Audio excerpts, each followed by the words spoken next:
Welcome to Rich Tribe. Today, we're diving into the subtle money mistakes that can silently sabotage your wealth. You might not even realize you're making them, but by the time we're done here, you'll know exactly what they are and how to stop them dead in their tracks. Does this sound familiar? You're working hard, earning a good income. The paychecks are coming in, but when you actually look at your net worth, it just feels stuck. If you've ever wondered why you're not getting ahead financially, you are definitely not alone. And the reason? Well, it's often way simpler than you think. You know, the truth is, building wealth isn't really about how much you earn. It's about how much you keep. Think of your finances like a boat. It's the small, seemingly harmless habits, those tiny little leaks that compound over time and can eventually sink your entire progress. So let's shine a light on these quiet wealth destroyers.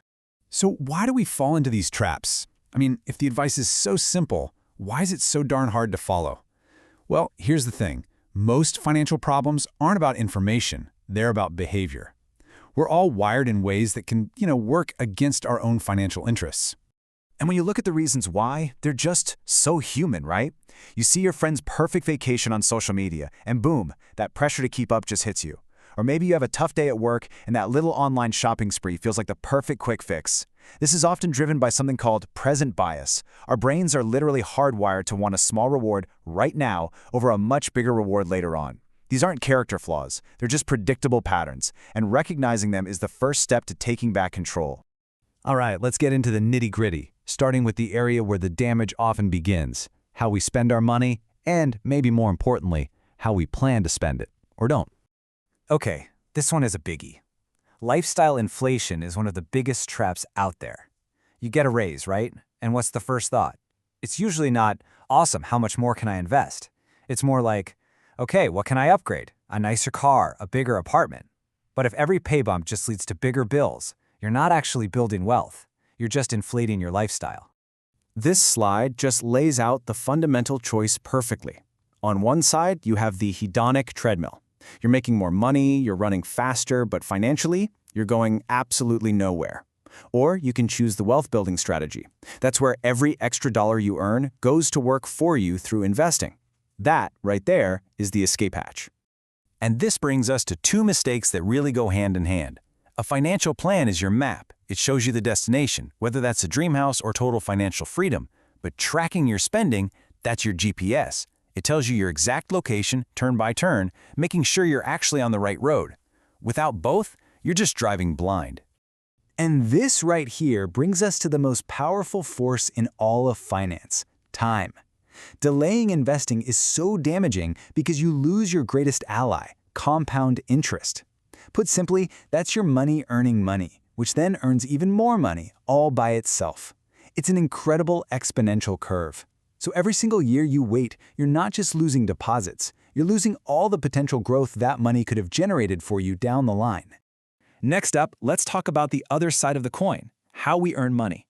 Now, managing your spending is absolutely critical. But if you truly want to build sustainable wealth, you have to look at your income sources and how you plan for growth.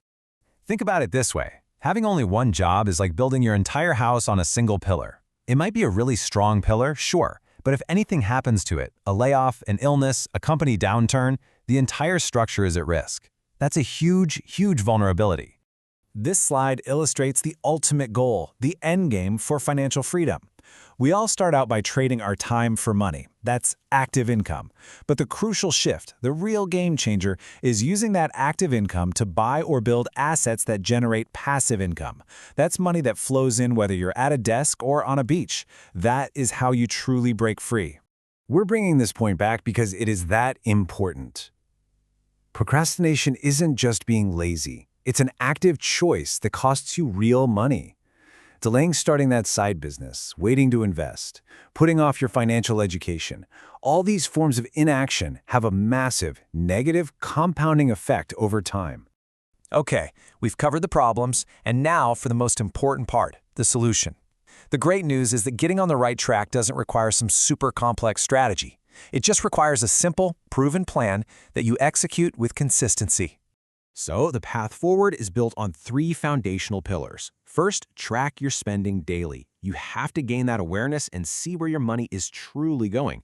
Second, create a financial plan to give every single dollar a purpose. And third, start investing and do it consistently, even if it's small, to get the power of compounding on your side. Now, let's complete the strategy. The fourth step is to actively build multiple income streams to create your financial safety net. And speaking of which, before we get to the final point that holds all of this together, if this is helping you see your finances in a new light, please subscribe to the Rich Tribe channel, like, comment, and share. Okay, the fifth and final step is the glue. You have to develop the disciplined habits that make all of this automatic. So here it is, all in one place. This is your 5-point plan for building wealth. And remember, it's not about being perfect. It's all about being consistent.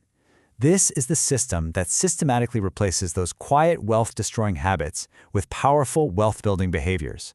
So I'll leave you with this final thought. Awareness is the first step to change. Looking at this list, which of these mistakes has been holding you back the most? What is the one single action you can commit to changing, starting right now, today? The journey to financial freedom begins with that one decision.